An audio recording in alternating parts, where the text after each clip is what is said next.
Clip number 99، اس پہ آپ انشاءاللہ قرآن پاک کی سورہ بقرہ کی آیت نمبر 283 سے 284 کی تلاوت، ترجمہ اور تفسیر قرآن صراط الجنان سنیں گے۔ بسم اللہ الرحمن الرحیم۔ ترجمہ: اللہ کے نام سے شروع جو نہایت مہربان رحمت والا ہے۔ وَإِن كُنتُمْ عَلَى سَفَرٍ وَلَمْ تَجِدُوا كَاتِبًا فَرِهَانٌ مَّقْبُوضَةٌ فَإِنْ أَمِنَ بَعْضُكُمْ بَعْضًا فَلْيُؤَدِّ الَّذِي اؤْتُمِنَ أَمَانَتَهُ وَلْيَتَّقِ اللَّهَ رَبَّهُ وَلَا تَكْتُمُوا الشَّهَادَةَ وَمَن يَكْتُمْهَا فَإِنَّهُ آثِمٌ قَلْبُهُ وَاللَّهُ بِمَا تَعْمَلُونَ عَلِيمٌ۔ ترجمہ: اور اگر تم سفر میں ہو اور لکھنے والا نہ پاؤ تو قرض خواہ کے قبضے میں گروی چیز ہو، اور اگر تمہیں ایک دوسرے پر اطمینان ہو تو وہ مقروض جسے امانت دار سمجھا گیا تھا وہ اپنی امانت ادا کر دے، اور اللہ سے ڈرے جو اس کا رب ہے، اور گواہی نہ چھپاؤ، اور جو گواہی چھپائے گا تو اس کا دل گناہ گار ہے، اور اللہ تمہارے کاموں کو خوب جاننے والا ہے۔ وَإِن كُنتُمْ عَلَى سَفَرٍ، اور اگر تم سفر میں ہو، یہاں گروی رکھنے کا مسئلہ بیان کیا گیا ہے کہ اگر تم حالت سفر میں ہو اور قرض کی ضرورت پیش آ جائے اور تمہیں کوئی لکھنے والا نہ ملے یا لکھنے کا موقع نہ ملے کہ اوپر بیان کیے گئے حکم پر عمل ہو سکے، تو مقروض قرض خواہ کے قبضے میں کوئی چیز رہن رکھوا دے۔ ہاں اگر تمہیں ایک دوسرے پر اعتماد ہو اور اس وجہ سے تم کوئی تحریر وغیرہ نہ لکھو تو اب مقروض کو چاہیے کہ جب اسے امانت دار سمجھا گیا ہے تو وہ اس حسن ظن کو پورا کرے اور اپنی امانت یعنی قرض وقت پر ادا کر دے، اور اس ادائیگی میں اللہ تعالیٰ سے ڈرے۔ رہن کے چند مسائل۔ قرض وغیرہ ادھار کے معاملات میں رہن رکھنے کا حکم استحبابی ہے۔ نمبر 2، حالت سفر میں رہن یعنی گروی رکھنا آیت سے ثابت ہوا اور غیر سفر کی حالت میں حدیث سے ثابت ہے، جیسا کہ صحیح بخاری اور سنن ترمذی میں ہے کہ رسول کریم علیہ الصلوۃ والسلام نے مدینہ طیبہ میں اپنی ذرہ مبارک یہودی کے پاس گروی رکھ کر 20 صاع جو لیے تھے۔ نمبر 3، جس چیز کو گروی رکھا جائے وہ قرض خواہ کے قبضے میں دینا ضروری ہے، بغیر قبضے کے رہن نہیں ہو سکتا۔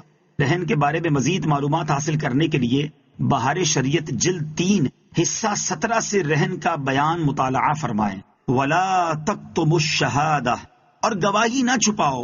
گواہی سے متعلق چند احکام اوپر بیان ہوئے، یہاں صراحت سے بیان فرمایا کہ گواہی نہ چھپاؤ، کیونکہ گواہی کو چھپانا حرام اور دل کے گناہ گار ہونے کی علامت ہے، کیونکہ اس میں صاحب حق کے حق کو ضائع کرنا پایا جاتا ہے۔ گواہی چھپانا کبیرہ گناہ ہے، چنانچہ حضرت عبداللہ ابن عباس رضی اللہ تعالیٰ عنہما سے ایک حدیث مروی ہے کہ کبیرہ گناہوں میں سب سے بڑا گناہ اللہ تعالیٰ کے ساتھ شریک کرنا اور جھوٹی گواہی دینا اور گواہی کو چھپانا ہے۔ للہ ما فی السماوات وما فی الارض وَإِن تُبْدُوا مَا فِي أَنفُسِكُمْ أَوْ تُخْفُوهُ يُحَاسِبْكُم بِهِ اللَّهُ فَيَغْفِرُ لِمَن يَشَاءُ وَيُعَذِّبُ مَن يَشَاءُ وَاللَّهُ عَلَى كُلِّ شَيْءٍ قدیر۔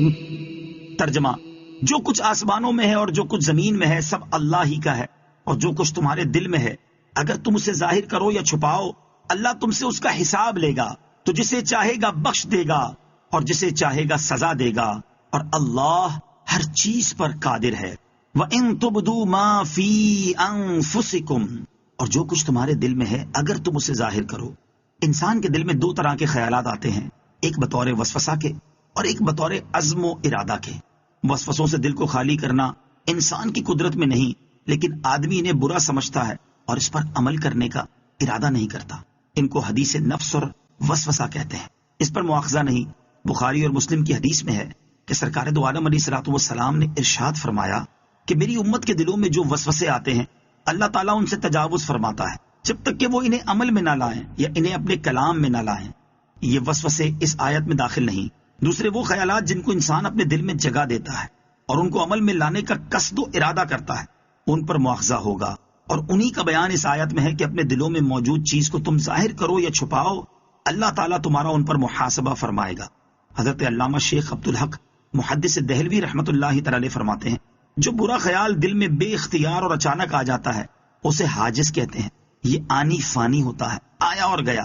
یہ پچھلی امتوں پر بھی معاف تھا اور ہمیں بھی معاف ہے، لیکن جو دل میں باقی رہ جائے وہ ہم پر معاف ہے، پچھلی امتوں پر معاف نہ تھا۔